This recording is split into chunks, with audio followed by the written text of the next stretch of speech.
History is here. Third class of the day, third video, and we're done. It's been quite a long time, not quite a long, but a bit of time since our last informational class. Yeah? We started seeing different periods of history. Yeah? We learned about the first British people on the island. What did they do? Their characteristics, what tools they used. Remember? How they used to live. And now we're going to go to more specific things. Miss Kim always tells you we start quite easy and big, and then we go making things more specific and more specific, right? And now we're going to go to one of the very important eras, ages, periods, okay, in time. And this that is called like prehistory, right? Or a part of history. This period is called Mesolithic. Mesolithic. Yeah, the names are not very easy for us. We're not specialists in this, are we? This is one of the main periods. There were three different ones, three big periods, right? The Mesolithic period. The Mesolithic period went from the years, approximation, right? It's an approximate. From the years 10,000, 11,000 years ago, yeah, to 7,000, 6,500 years ago. Okay, so it took, imagine the length of the years. It took more or less 6,500 years. Yeah, that is a lot of years.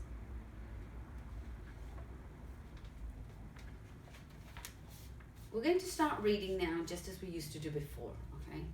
We're going to read, we're going to explain, we're going to stop, and then at the end I'm going to give the instructions of what you should be doing at home.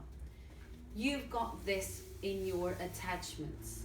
You've got these 2 pages, okay? No need to print them.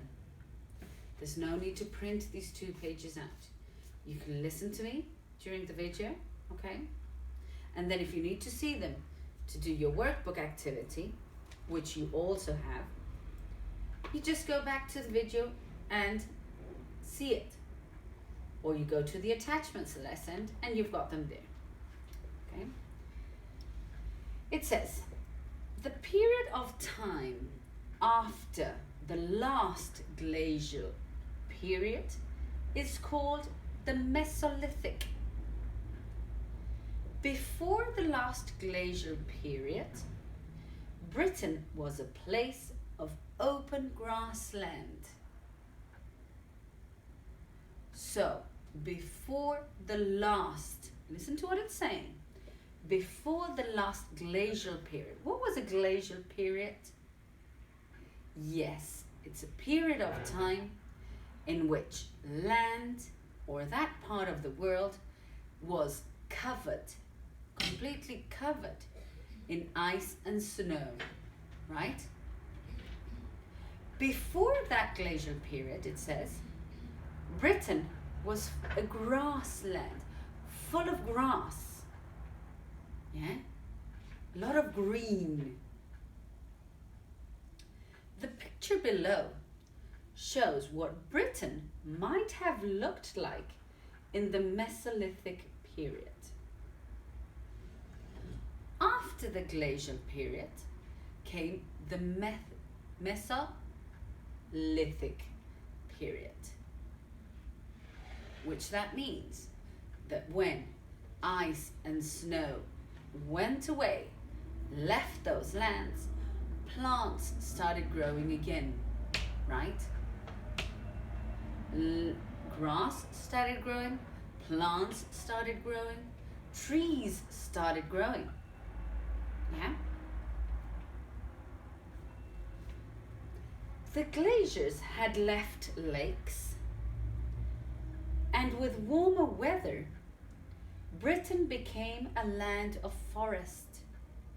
So not only we had grass in Britain, also we had forests. And thanks to the glacial period, to what the glacial period left us, it left us lakes. And what is the good thing about lakes? That we've got water, right? We've got fresh water. So that means that trees, that plants, that animals have fresh water to be able to live and grow.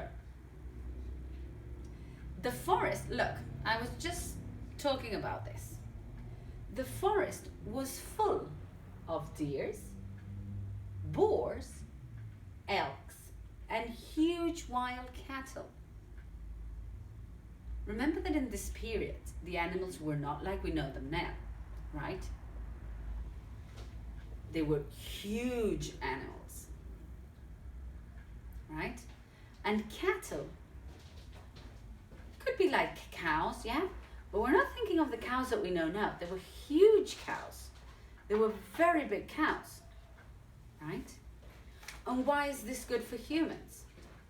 Well, of course, what did these guys do thanks to that?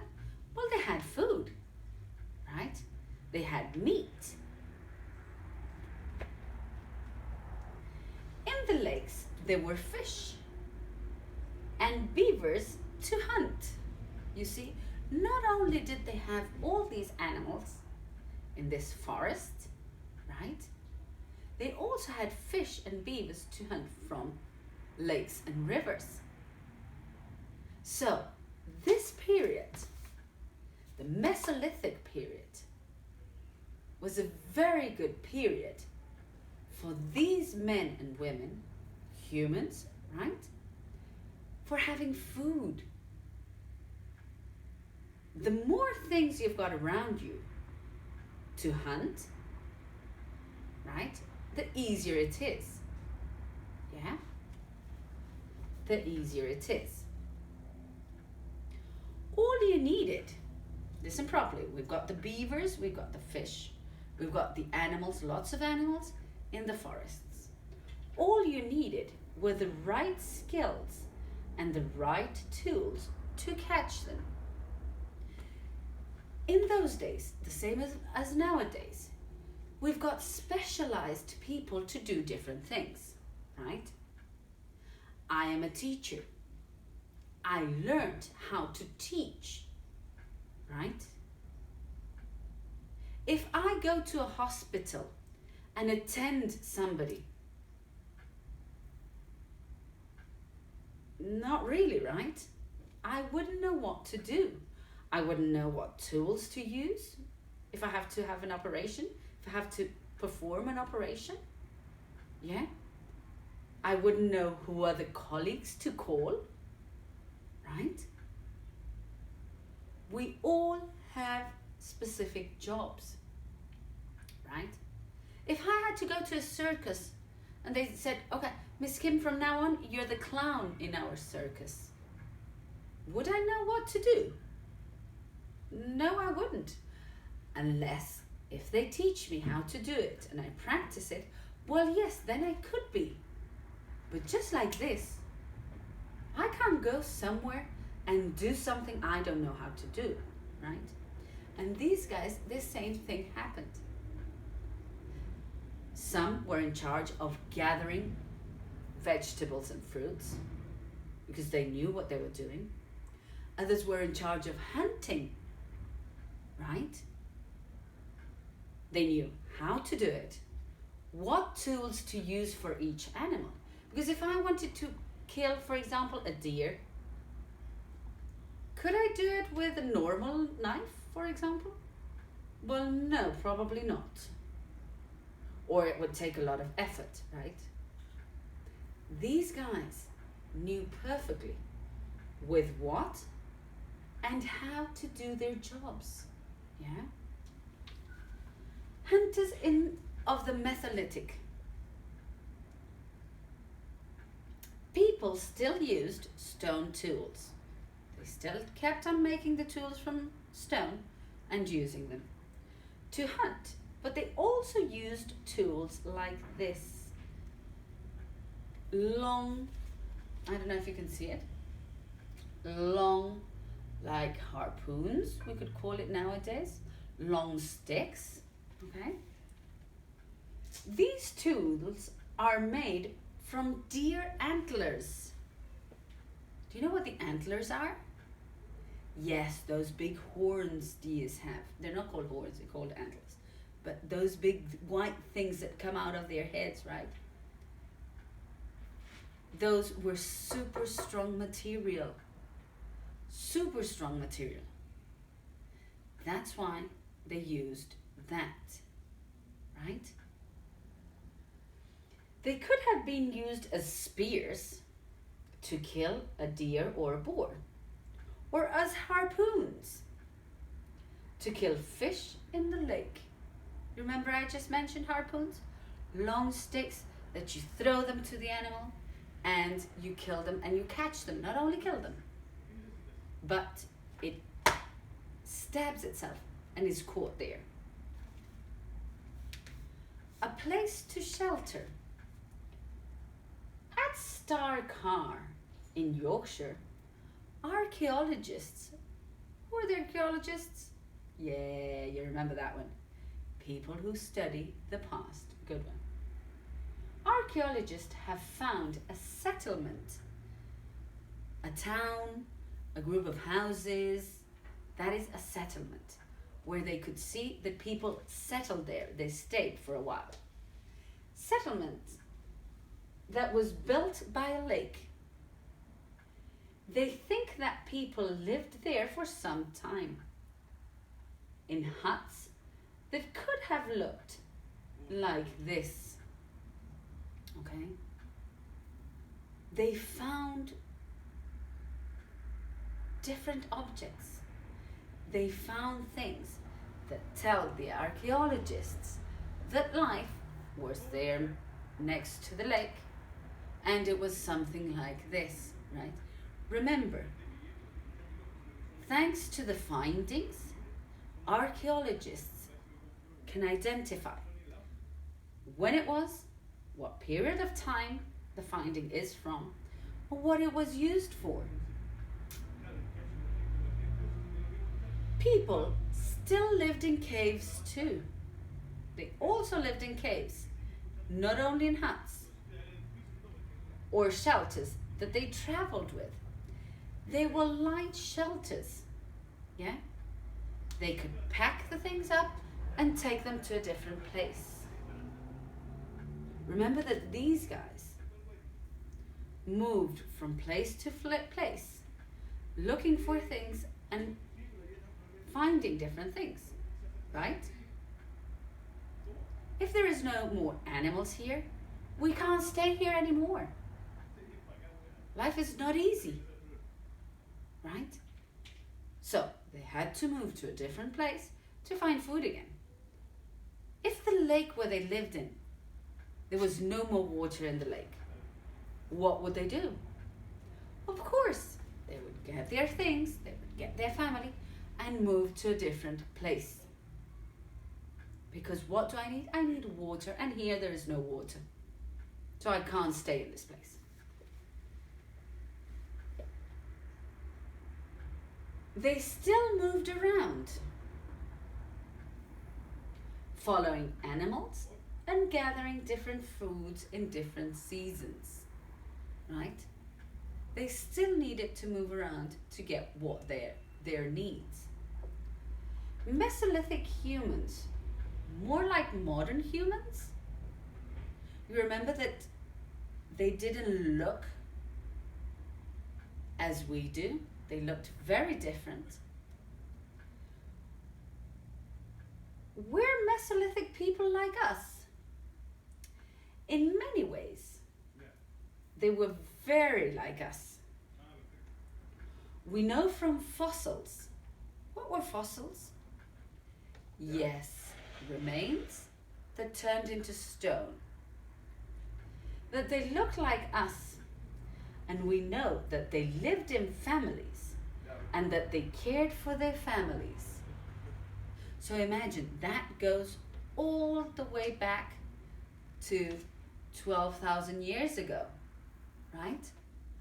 Or more. They lived in families, mommy, daddy, children, grandparents, uncles, brothers, sisters. And they took care. We're a group. We take care of each other. We protect each other. They may also have spiritual beliefs, just like many people today. They think that in that period, they also believed in different things, right? Some people believe, like Christians, believe in God, right? The Mayas and the Aztecs were indigenous people from South America, and they believed in the sun, in the rain, in the water, in many different things, that they had special powers, right? So it doesn't even have to be a religious thing. It's believing in something. Look at the picture on the left. It's an antler head. It's an antler head dress. That means it's to put on your head. Historians, people who study history as well, think these were made and worn by people who lived in Star Kar. Remember, a place. They may have been used during rituals, during ceremonies. If Mesolithic people had rituals, historians think it's likely that they had beliefs, right? If you've got a ceremony, you believe in that.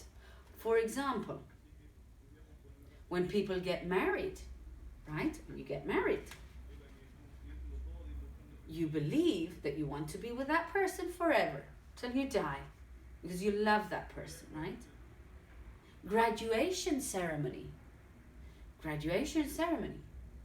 You finished school, you finished university, and you close it with a nice ceremony, a nice dinner, a nice party, right? Mesolithic Britain, another step towards modern man. So, Mesolithic people used tools to hunt animals. They traveled from place to place. But sometimes they lived in huts and settlements. Sometimes they stayed, just like us. We go to a place and we stay there, right? We don't constantly move 2 weeks here, 1 month there, unless your job tells you to. But if not, you stay for a period of time, right? And they probably had beliefs, just like we do. We believe in things, right? We know lots of things now that they didn't. Okay? So, now, remember, there's no need to print. You can just do it on the computer. You are going to do these 2 pages, page 12 and page 13 of your geography workbook. It talks about what we just talked about. You've got it as well. You've got it there in your attachments. If you need to open it, open it. There it is. Use it. Okay? So, see you tomorrow in Zoom class. Remember, tomorrow it's an early one, 8:45. See you in the class, 8:40, 8:45, 8:40 I think. See you. Remember, for the classes, have breakfast, get up with time, wash your teeth, try and tidy yourself up. I know it's a bit early, okay? But try and do it. I'm sure you can do it, okay? So enjoy your free time. See you tomorrow. Have a lovely afternoon. Bye, guys.